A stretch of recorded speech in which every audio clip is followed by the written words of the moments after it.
Well, hello. This is Brother West. This is Prophet West coming to you again with another word of encouragement on this Friday. This is what I want to do.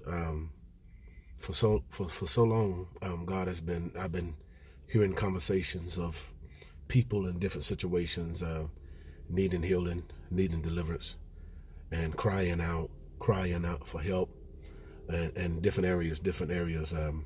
From prostitution, from pain, from rejection, from being abandoned, from being in pain, for being in fire, for being in a confused state of mind, being molested.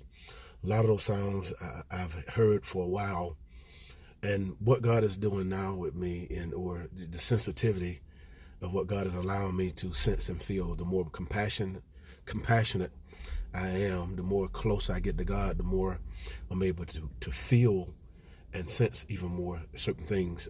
Like today in particular, I want to talk to the people and the person because of the pressure that you're up under, because of what you're fighting and what you're facing. It feels as though your brain is hurting. It feels like your brain is being squeezed. The pressure. Oftentimes you have a hard time seeing and focusing with your eyes because the pressure is so painful. Your stomach hurts a lot. Your back hurts a lot. It feels like you find yourself in a daze at times. It's like you're gazing because of the blows and because of the pressure. Sometimes it's more harder than others. Sometimes it's cool, but then there's other times when it's difficult.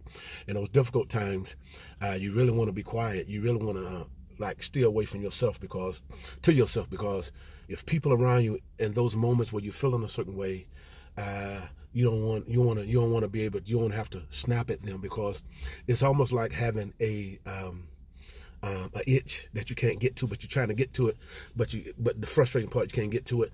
This is how many of you feel with what you feel inside: the hurt, the rejection, the pain, just not knowing what direction, or you know the direction, but you feel like you don't know. You know God is there, but it feels like God is a distant place, because it feels like he hadn't come this time.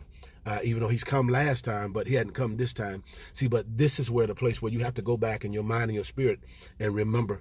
See, God wants to give you memory of what he's done before, because to forget, you run the risk of God cutting you off from you not receiving what God has for you. Many times people don't finish the journey, or they don't receive what God has given them because they give up. They lose hope. See, one of the things that you must do, you must guard your faith, guard your words. See, because there's life and death in your words. See, one of the things that I do when people talk about, even my son, the doctors or the therapist or the nurse or whatever, when they say something that's contrary to my faith, I counsel it. I speak faith. I ain't no suppose or maybe. It's going to happen. My word is greater than a doctor's word. My word is greater than anybody's words, because my word comes from God. My word, I'm speaking as God. So if God said it's so, it's so. That's how you got to be. You can't look at the circumstance. You can't look at what somebody else or what didn't happen to the person next door, or what happened to that person. But it's about you and God, your personal relationship and your faith toward God, because your faith in itself says that it's already happened. It's already take place. It's already transpired, but you have to see that faith. And once you see that faith, you got to speak that faith as it is. Call those things that be not as though they were. See, what faith does, when you learn how to speak faith, faith will cause you to teach you how to manifest in the flesh the very thing that you believe in God for in the spirit. And so this is where God wants you to get to, that's why you got to guard your mouth and guard your words and guard your faith and guard your positivity.